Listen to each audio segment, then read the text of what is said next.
So today we begin with the structure of renal tubule or the structure of kidneys as such.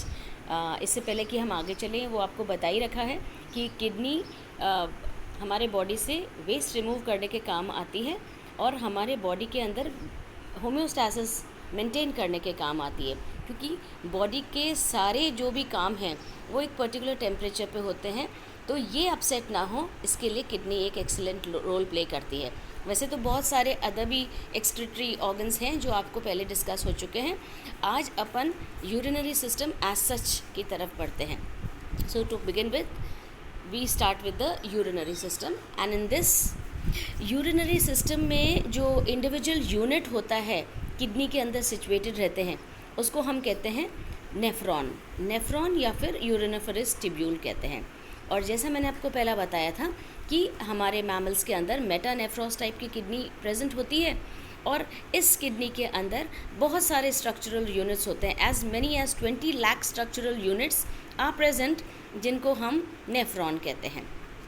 ये जो nephron है ये kidneys के अंदर होते हैं। किडनी का स्ट्रक्चर जैसा कि आप देख ही रहे हैं बीन शेप्ड होती है, जिसका बाहरी स्ट्रक्चर कॉन्वेक्स होता है और अंदर की तरफ से कॉनकेव होती हैं। और किडनी में जैसे आपको बताया था आर्टरी एंटर करती है और वेन लीव करती है और साथ में यूरेटर भी बाहर निकलता है। और ये पॉइंट जहाँ से एंट्रेंस और एग्ज़िट हो रहा है अलग अलग चीज़ों का या अलग अलग ट्यूब्स का, इस पॉइंट को हम हाइलम कहते हैं।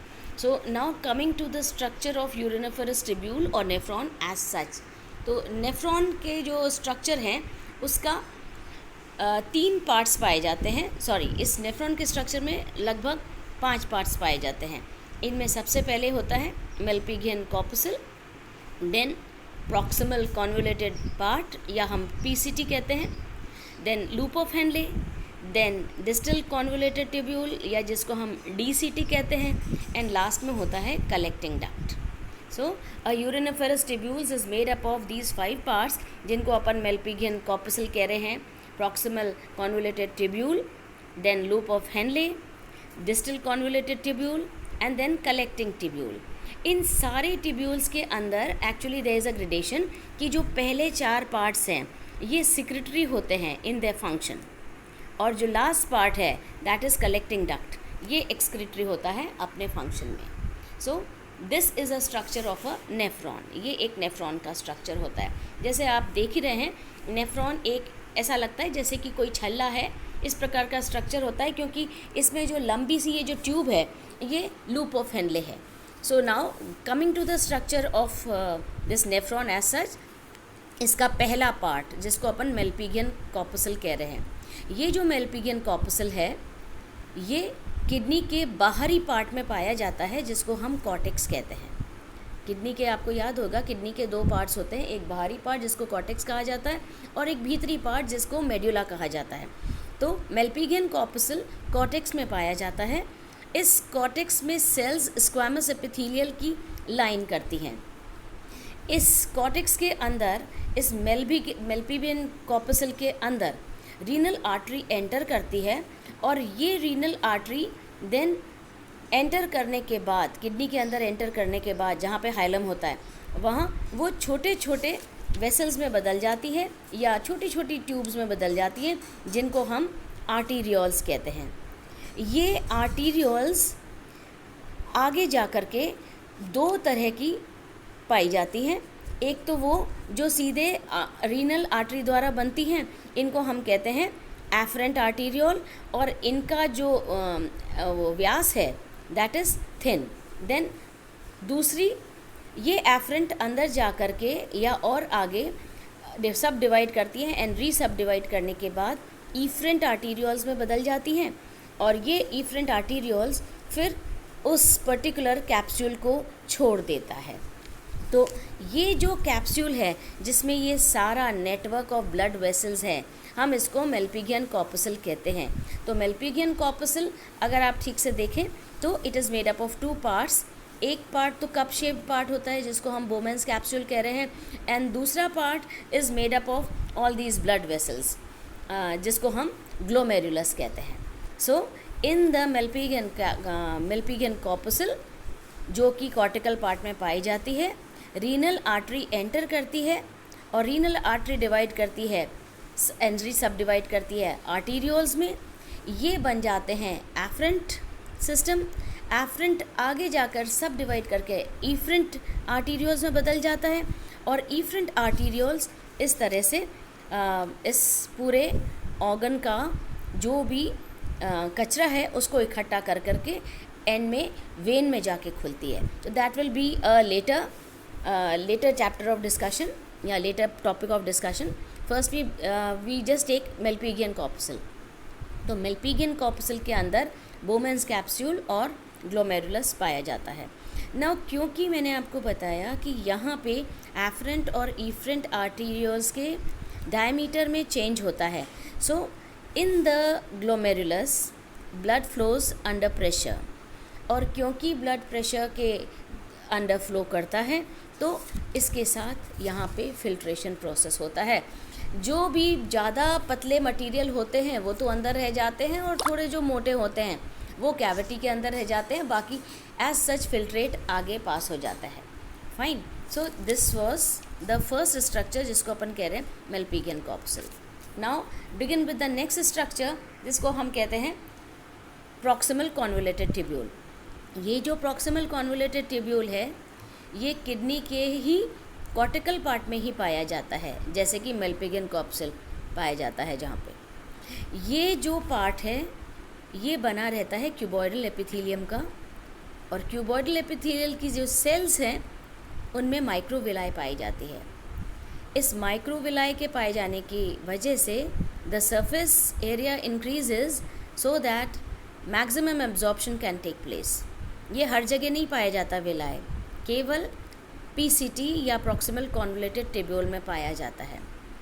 सो once the surface area increases this part becomes excellent for absorption of certain things like certain substances like water, salts and glucose। Water, salt और ग्लूकोज का यहाँ पे एब्जॉर्प्शन हो जाता है, मतलब बॉडी के लिए उनको ले लिया जाता है। देन जो थर्ड पार्ट है इस नेफ्रॉन का उसको हम कह रहे हैं लूप ऑफ हेनले। ये जो लूप ऑफ हेनले है this is found in the medulla, ये मेड्यूला में पाया जाता है। ये loop of Henley water retention का एक एक्सीलेंट डिवाइस होता है। इस लूप ऑफ हेनले के एक्चुअली दो पार्ट्स होते हैं। एक तो नीचे जाने वाला पार्ट जो आप देख सकते हैं, इट इज़ लाइक दिस। ये नीचे जाने वाला पार्ट ये आपको जूम करके दिखाया गया है। नीचे जो जा रहा है इसको हम डिसेंडिंग लिम्ब कहते हैं, और ऊपर की तरफ जा रहा है हम इसको असेंडिंग लिम्ब कहते हैं। ये डिसेंडिंग लिम्ब और असेंडिंग लिम्ब दोनों एक दूसरे के पैरेलल चलती हैं। You can see this in the diagram. कैसे ग्लोमेरुलस ब्रांच करता है और फिर वो प्रॉक्सिमल कॉन्वोलेटेड ट्यूब्यूल में जाता है। Proximal convoluted tubule loop of Henley में जाके खुलता है। Loop of Henley excellent device है जहाँ पे वाटर रिटेंशन हो जाता है या वाटर एक्सटेंशन होता है। हर जगह loop of Henley her animal के अंदर इक्वल साइज़ का हो ये कोई ज़रूरी नहीं है। इट ऑल डिपेंड्स कितना पानी रिटेन करना है या एनिमल किस प्रकार का है। लूप ऑफ हेनले जितनी बड़ी होएगी उतना वाटर एब्जॉर्प्शन ज़्यादा होएगा। So it is much more required in length in those animals where xerophytic adaptation वो लेते हैं, जहाँ वो डेजर्ट में रहते हैं। नेक्स्ट वी कम टू, इसके बाद नेक्स्ट पार्ट है डिस्टल कॉन्वोलेटेड ट्यूब्यूल। ये आप देख रहे हैं इस डायग्राम के अंदर। इस कॉन्वोलेटेड ट्यूब्यूल में ये पूरा लाइन रहता है डेंस सेल्स के द्वारा, और यहाँ पे माइक्रोविलाई नहीं पाई जाती हैं। अब क्योंकि माइक्रोविलाई नहीं पाई जाती हैं इस एरिया में जो ऊपर की तरफ जा रही है लूप, इसका ऊपर जाती आर्म, यहाँ पे एब्जॉर्प्शन तो हो नहीं सकता, तो यहाँ पे क्या होता है, यहाँ सिक्रीशन होता है। Secretion of excretory substances from glomerular filtrate, जो अभी तक छन के बोमेन्स कैप्सूल से छन के जो फ्लूइड PCT में आया प्रॉक्सिमल ट्यूब्यूल में लूप ऑफ हेनले में जा रहा है, वहाँ पे वो एक्सक्रीशन का काम हो रहा है। तो एक्सक्रीशन उन चीज़ों का हो रहा है जो ग्लोमेरुलर फिल्ट्रेट में पाए जा रहे हैं, प्लस वाटर तो एब्जॉर्ब होता ही है। नेक्स्ट पार्ट इसका है कलेक्टिंग डक्ट या कलेक्टिंग ट्यूब्यूल, जो आपको ऐसे दिखाई दे रहा है। Now distal convoluted tubule actually loop of Henley के जस्ट ऊपर पाया जाता है, और ये डिस्टल कॉन्वोल्यूटेड ट्यूब्यूल आगे जा कर के कलेक्टिंग ट्यूब्यूल में खुल जाता है। कलेक्टिंग ट्यूब्यूल का काम होता है कि ये भी वाटर एब्जॉर्ब करता है ग्लोमेरुलर फिल्ट्रेट जो अभी तक पास हो रहा है, और इस तरह से सारे कलेक्टिंग डक्ट्स ये खुल जाते हैं पेल्विस के अंदर, और ये पेल्विस उसी जगह आ जाते हैं जहाँ पे हाइलम प्रेजेंट होता है। Hilum, if you remember, hilum वो जगह थी जहाँ पे रीनल आर्टरी एंटर करती है और रीनल वेन लीव करती है किडनी को। सो अगेन सारी जहाँ से जाते हैं वहीं पे आ जाते हैं, और वेन्स के द्वारा अब ये आगे की ओर सर्कुलेशन के लिए चला जाता है। So this is how the circulatory part also keeps going side by side. इस डायग्राम के बाद next we turn to the next process. तो अभी अपन ने इतना तो बताया था, डिस्टल कॉन्वोल्यूटेड ट्यूब्यूल, फिर कलेक्टिंग डक्ट हो गया। नाउ कलेक्टिंग डक्ट के बाद अब ये सारे के सारे ये जितने भी नेफ्रॉन्स हैं सभी के जो आउटर मोस्ट एंड हैं, जो डिस्टल कॉन्वोल्यूटेड ट्यूब्यूल जहाँ पे खुल रहा है उनको हम कहते हैं पेल्विस में आके खुलता है। पेल्विस में ऐसे बहुत सारे कलेक्टिंग ट्यूब्यूल्स खुलते हैं, और पेल्विक में खुलने के बाद ये सारी कलेक्टिंग ट्यूब्यूल कलेक्टिंग डक्ट में आ जाते हैं। इस कलेक्टिंग डक्ट में आकर के फिर वो इंडिविजुअली अलग अलग एनिमल के हिसाब से वो चले जाते हैं। पहले तो यूरेटर के अंदर, यूरेटर से ब्लैडर के अंदर, और ब्लैडर से वो बाहर की तरफ चले आते हैं। So this is how the structure of kidney was maintain. इसी स्ट्रक्चर में अब अपन बात करते हैं रीनल ब्लड सप्लाई की। The renal blood supply actually it takes place as follows कि रीनल आर्टरी जो किडनी में मेड्यूला के अंदर हाइलम पे खुल रही है, हाइलम के थ्रू आ रही है, ये रीनल आर्टरी आर्टीरियोल्स में डिवाइड कर रही है। ये आर्टीरियोल दो में डिवाइड हो जा रहे हैं, पहले एफरेंट में, और एफरेंट और पतली इफ्रेंट आर्टीरियोल्स में डिवाइड हो जा रहे हैं। ये दोनों ही एफरेंट और इफ्रेंट गुच्छे के समान कॉइल्ड स्ट्रक्चर्स होते हैं, और यहाँ पे ब्लड प्रेशर में फ़्लो करता है। तो जैसे जैसे ब्लड प्रेशर में फ़्लो करता है वैसे वैसे फिल्ट्रेशन का प्रोसेस भी होता जाता है। देन इफ्रेंट आर्टीरियोल किडनी को छोड़ देती है, and then it enters the proximal convoluted tubule. Proximal convoluted tubule में जो भी ग्लोमेरुलर फिल्ट्रेट आता है वो नेक्स्ट पास हो जाता है लूप ऑफ हेनले में।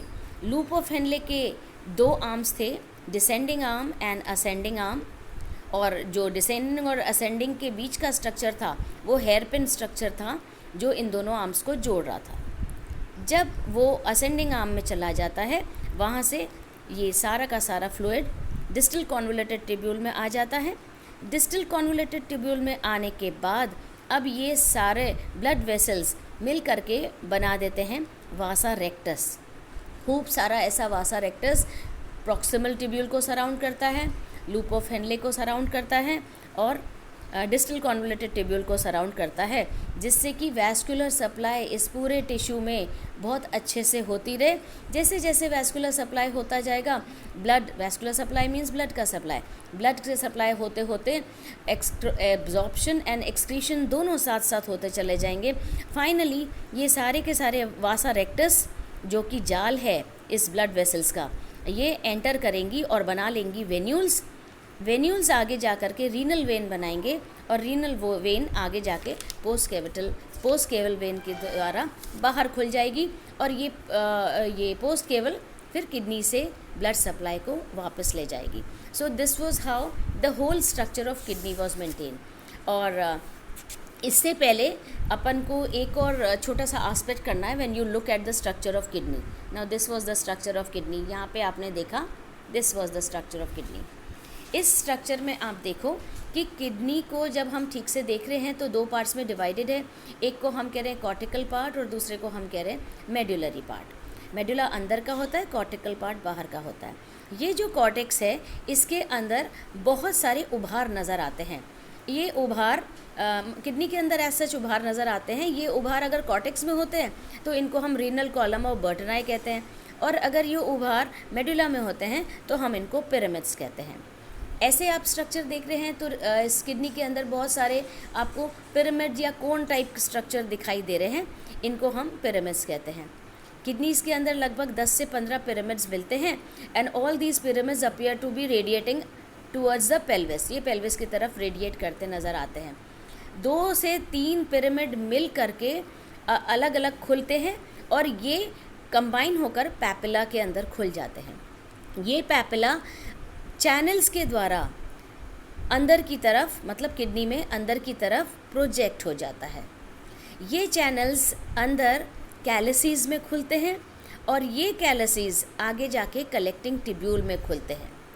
देन कलेक्टिंग टिब्यूल बदले में पेल्विस में खुलती है और पेल्विस से होते हुए यूरेटर अब आ जाती है जो किडनी से बाहर निकलती है और ये ट्यूब अब सो कॉल्ड यूरिन जो फॉर्म हो चुकी है उसको ले जाती है और दोनों तरफ की किडनी से यूरेटर निकल करके यूरिनरी ब्लैडर में एम्प्टी करती है और यूरिनरी ब्लैडर में अब ये स्टोर हो जाती है, जहाँ मेल और फीमेल के द्वारा ये अलग अलग अपर्चर्स द्वारा बाहर निकाल दी जाती है। So this was the structure of kidneys as such. Now apart from this structure we also have to say कि किडनीज़ का ये जो एक्सक्रीशन है ये नेफ्रॉन्स के द्वारा, ये नेफ्रॉन्स 2 तरीके से क्लासिफाई भी की जाती हैं। पहली नेफ्रॉन्स को हम कहते हैं कॉर्टिकल नेफ्रॉस। ये जो कॉर्टिकल नेफ्रॉस है दिस इज़ एक्चुअली दैट ये नेफ्रॉन का वो नेफ्रॉस का वो पोर्शन है जो ग्लोमेरुलस के अंदर that have glomerulus located in the outer cortex. ठीक है, इस नेफ्रॉन का जो ग्लोमेरुलस है वो कॉर्टेक्स पोर्शन में, बाहर के कॉर्टेक्स में लोकेटेड रहता है। इसमें लॉन्ग लूप ऑफ हेनली होते हैं और हाईली वेस्कुलर रहता है। So the cortical nephros is actually that nephros या that part of nephros that have glomerulus located in the outer cortex. The loop of Henle is too long, too large, and this portion is highly vascular. दूसरी तरह का नेफ्रोस होता है juxtamedullary nephros. Juxtamedullary nephros is actually that nephros जिसका glomerulus lies deep in the cortex region close to medulla. Medulla में धंसावा होता है और कॉर्टेक्स के बहुत नीचे की तरफ होता है, मेडुला के बिल्कुल एडजेसेंट।